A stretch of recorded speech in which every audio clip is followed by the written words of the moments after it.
Welcome to the Clean Data Chronicles. I'm your host, Jake Sanders, sitting here with the team, Jay Mandel, Michael Munson, Nathan Taylor. From episode 1, we brought you an overarching view of data, and now we're going to dig into it. Data is the measurements of things. A couple weeks ago, we had the snowstorm. It started out with a 15-inch prediction, and it ended up at 22. And so it's not like I look at the weather forecast and I just say, oh, they changed it to 22 inches, so I can't ever trust this ever again. Data is changing the forecast over time. Right. It's a source of measurement. It's a source of assessment that you just put these different pieces together and you come up with this information that leads to the forecast. It used to be that I could have a thermometer outside my house and that would tell me what the temperature was. But now I know that there's all these weather stations out there that are reporting, and there are many of them that are all around me. It's kind of weird to think, what's the temperature outside? Well, let me look at my app instead of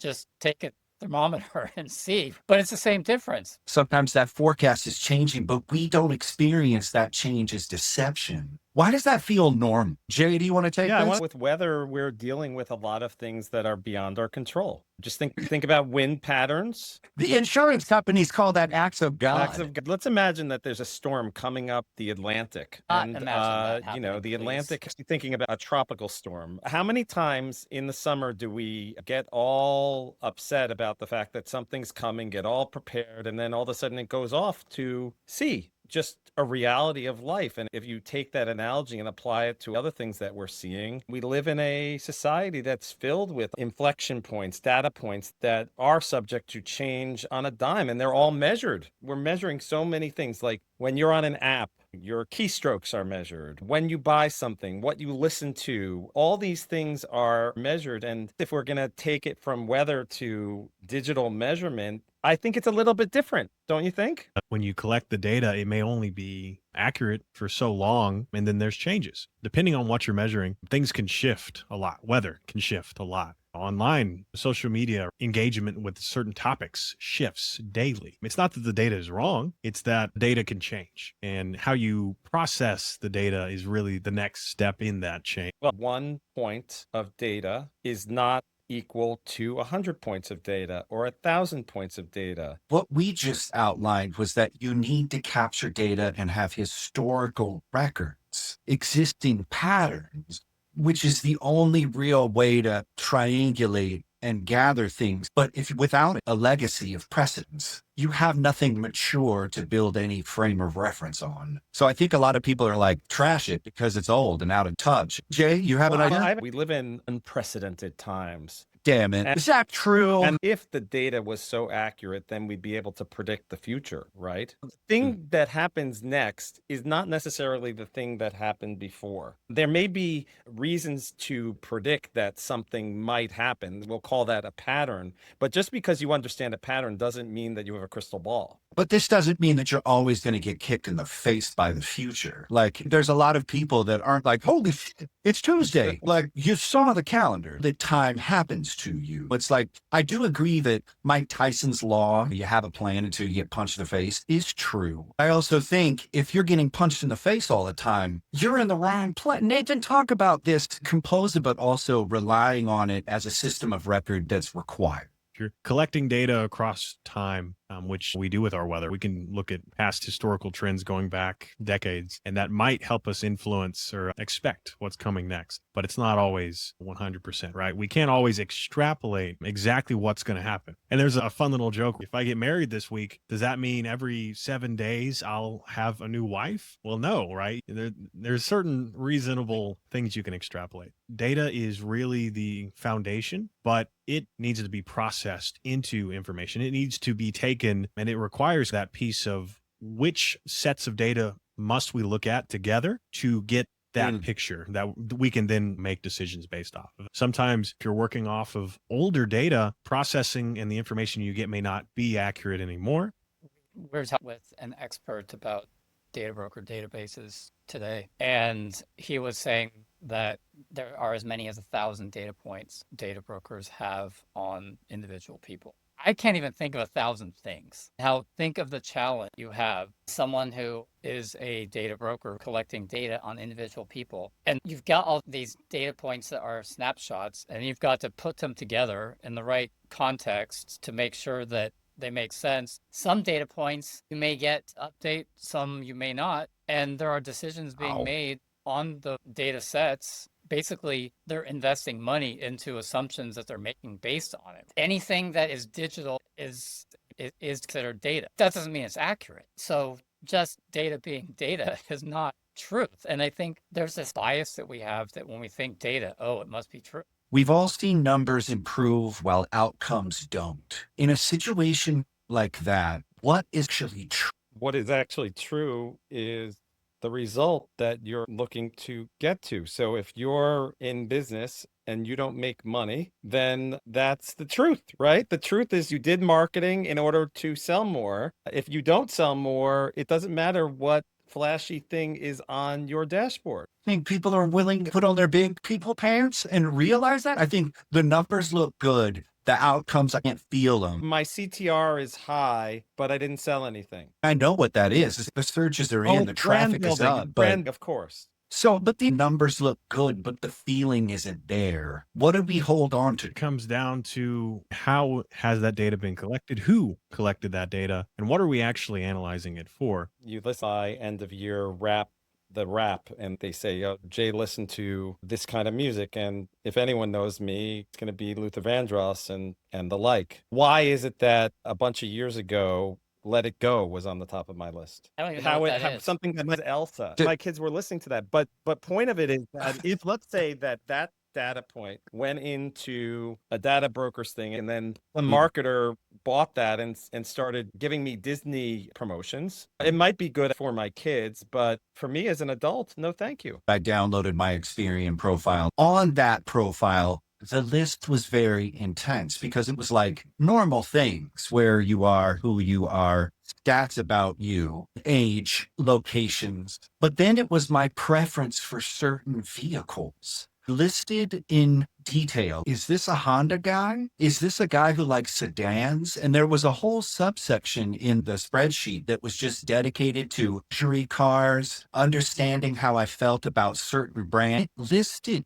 brands inside my profile. So it was like, oh, if I can just get from the source, if I think they're a Jeep or Wrangler, Cherokee, Saab, the Volvo guy, let's see if it's a Subaru person. What do you actually drive? That's the truth. A Honda. I brought up this idea of synthetic insights. We've learned that a lot of times these brokers piece together what they have to make predictions, but that's not real. Well, Mark is sort of questionable, just to the reasons why Nathan said, depending on how you ask the question, what the question is. I listened to the Center for Humane Technology. I listened to their podcast, Jay. I listened to it the other day. They were talking about AI, how it's being used. They had a panel of some serious, smart people based on a Harvard Business Review. 1 year ago, we discovered that they are referring to an AI company that sells companion bots who use their own LLM to run a study on what they think people are searching. And it was just like so bullshit. But a really good journalistic quality podcast is pointing to the wrong thing and taking a very serious stance about it. And you're like, what an abuse. And I didn't know what to say because I'm just like, did you know that wasn't true? I sound like the lizard man. I sound like Conspiracy Steve. Well, when this happened to us at the Mac, and I fell for it. How long did it take us to unravel that? Couple days. How many people have the appetite and curiosity to go down that goose chase that we went through in order to figure out where the data came from, how it was sourced, all that stuff? Nathan, what do you think about that tail wagging the dog, like cooking up the data, like selling it, like washing it through the media? It's really how you're processing that data. And this is a big problem as well when certain entities want certain results. If you're interacting with a person and you're collecting the data through surveys, just the way you ask the questions, I could almost try and influence the way you respond to these surveys by asking questions and using definitions in a certain way. If I have an ulterior motive, I can easily only process some of the data, influence the way that data was collected, and I can get a result closer to what I want. And I think that's dangerous. If I'm paying someone to get me a certain result, that will influence the way the data is trusted. We're talking about the data broker databases, and we know that they're like 27% accurate. So you've got people making decisions based on 27% accuracy. That's not going to yield to good outcomes, right? So if we have clean human data, which is what we advocate for, then it's potential to have 100% accuracy. I was envisioning what Jay was talking about as the storm approaches the East Coast. That map they use, the map has gotten so much more confusing in our lifetime. It used to just be like magnets that you'd put on something. And now they have that spaghetti that shows you the potential, and it's like 15 different pathways. But what's so interesting is that's model looking at behavior when, if you look the source of the behavior, there's only one direction that it would ever take, but it's uncharted. I think that's the thing. People are abstracting away even caring that there was a source, because we can start making more data fly off the data. And I'm really concerned because, as you're saying, clean data is a source of provenance. I wonder, we're blowing past this conversation. This is a very mature conversation. The big thing is you almost need some form of regulation and accountability in the first place. You said if you're betting on things that may not be reality, and I think that's the concern right now, is we're really new in the digital age. I know it's been a decade or two, but in reality, the internet is growing and adapting in new ways. But there's no real groundwork to say, here is what is verifiable truth in our data. Here is what is the guidelines for what is right and what is wrong and how you collect and use that data. I think that's the first step, is as we're waking up to how chaotic things are, there needs to be a little bit of a structure and order, because it helps, one, protect us and our privacy if we understand how our data is collected. And two, it makes